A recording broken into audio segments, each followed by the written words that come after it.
Somme 10. Pour qui ça ou ete l'homme comme ça c'est? Pour qui ça ou caché corps comme ça les nous nan ka? Méchant ap gonfle l'estomac li, la persécuté malheureux. C'est pour piel prendre en pelin, li même li tan nan. Méchant ap vante tête li pour mauvais l'envie li gen nan kel. L'ambition fait le parler mal, li vire do bay bon Dieu.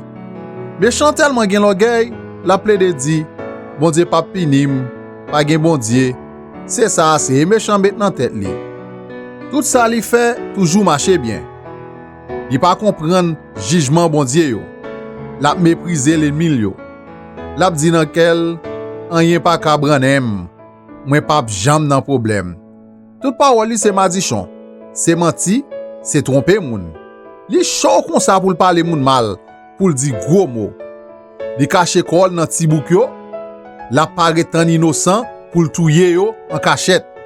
La veille moun qui sans défense. Li embisque kol tan kou yon lion nan cachette li. Li couché, la tan malheureux yo. Li pran yo nan perlin li. Li traîne yo kote yo ale. Li bese, li koupi kol, malheureux yo tombe nan men. Méchant dit nan kel, bon Dieu pas occuper bagay kon ça.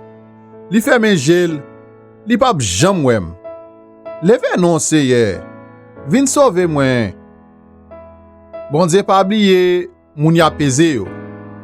Ki jamais chan fait ap mépriser bon Dieu, jouk pou di nan kel, li pa pini moi. Mais ou marque tout bagay, ou konnen souffrance ak la peine les hommes, ou toujours paré pour aider yo. Moun qui sans défense yo, c'est nan men ou yo la ge cause yo, parce que ou toujours aider moun qui sans papa.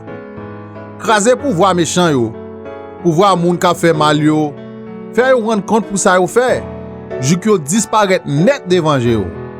C'est assez waliye depuis tout temps ak pour tout temps. Moun lot nation yo gen pour disparaître dans pays li ya.